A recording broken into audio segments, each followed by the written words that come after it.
আমাদের কাজ হচ্ছে পরিবেশ সংরক্ষণ, জীববৈচিত্র্য সংরক্ষণ। আমরা মূলত বেশিরভাগ কচ্ছপ নিয়ে কাজ করি। আগে কচ্ছপগুলি ন্যাচারালি হইতো, এখন ন্যাচারালি হওয়া খুব কষ্ট, কারণ হচ্ছে এখানে কুকুর বেশি সেন্ট মার্টিনে।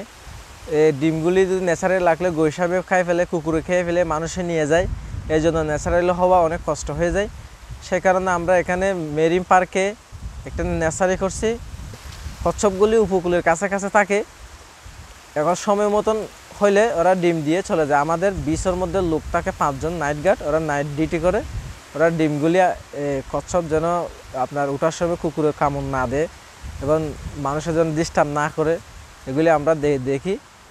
আমরা ডিমগুলি তুলে আনিয়ে কচ্ছপের হ্যাঁচারিতে রাখি, ওখানে নম্বর দিয়ে এবার ডিম সংখ্যা দিয়ে কচ্ছপের নাম দিয়ে আমরা দেয়া দিই। এখানে আমাদের লোক প্রতিদিন, আমি আছি, আমাদের লোক আছে, এরা প্রতিদিন এটা সকাল বিকাল পর্যবেক্ষণ করে। পর্যবেক্ষণের মাধ্যমে এটা আমরা মানে সুস্থভাবে ডিমগুলি ফুটাইয়া সাগরে নামা দিচ্ছি। 60, 70, 80 দিন পর্যন্ত লাগছে ডিমগুলি ফুটার জন্যই। আপনার ন্যাচারালি এখন করা যাচ্ছে না, কারণ হচ্ছে যে আমরা দেখলাম অনেক সময় পানির উচ্চতা বেশি হয়ে যাচ্ছে, যেখানে ডিম পারছে সেখানে পানি চলে আসলে আপনার ডিমগুলি নষ্ট হয়ে যাচ্ছে, গৈসাপে খেয়ে ফেলতেছে। আর সারাদিন সারা রাত ওখানে পাড়া দেওয়ার মতন এত পর্যাপ্ত অর্থ ব্যয় খরচ করার জন্য কোনো সংস্থা রাজি হচ্ছে না। এই জন্য আমরা যতটুকু পাচ্ছি সেটুকু নিয়ে আমরা এখানে কচ্ছপের হ্যাঁচারির মাধ্যমে করতেছি। এটা মনে করে আগে আমরা এই 2008-এ 2007-এ আমরা 50টা 40টা 100টা পর্যন্ত কচ্ছপ পাইছি। এখন মাত্র পাচ্ছে এক বছরে এক সিজনে আপনার 30টা 20টা, যথেষ্ট কমে যাচ্ছে, দিন দিন কমে যাচ্ছে। কারণ হচ্ছে যে মানুষের ডিস্টার্বে এবং যেখানে সেখানে আপনার লাইটিং হচ্ছে, যেখানে সেখানে লোকজন হাঁটাচলা করছে, নিরাপদ স্থান এরা পাচ্ছে না। আমরা যদি ওদের জন্য সুব্যবস্থা যদি পরিবেশ তৈরি করতে পারি, তাহলে আমাদের আরও কচ্ছপ এখানে আসার সম্ভাবনা আছে। 2016-তে 2500 বাচ্চা মুক্ত করছি, আবার 2017-তে আপনার 2000 বাচ্চা মুক্ত করছি, আবার 2018-তে আসিয়ে আপনার 1800 পর্যন্ত করছি। মানে এখন সংখ্যাটা একটু কমে যাচ্ছে দিন দিন।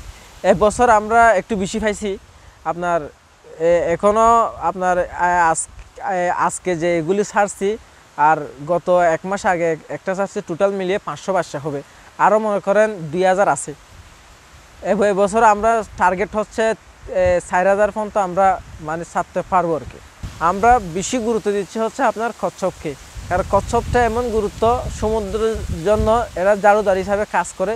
আমাদের এখানে আরও যদি ভালোভাবে কাজ করতে গেলে মানুষকে সচেতন করতে হবে, এদিকে কচ্ছপ উঠে এটা করা যাবে না, এখানে লাইটিং করা যাবে না, এখানে হাঁটা চলা ফ্ল্যাশ দিয়ে লাইট করা যাবে না, এটা মানে সচেতনভাবে আরও বৃদ্ধি করতে হবে। আর জেলেদেরকে আমরা মানে মিটিং করি, ওদেরকে বলি কচ্ছপ মারা যাবে না। এখন সেন্ট মার্টিনের জেলেরা মোটামুটি কচ্ছপ মারে না, আগের তুলনায় জনসচেতন একটু বৃদ্ধি হয়েছে। কিন্তু আমরা যদি আরও একটু প্রশাসনিকভাবে আরও একটু ভালোভাবে যদি করতে চাই, তাহলে আমাদের জন্য আরও ভালো হয়, দেশের জন্য আরও ভালো হয়।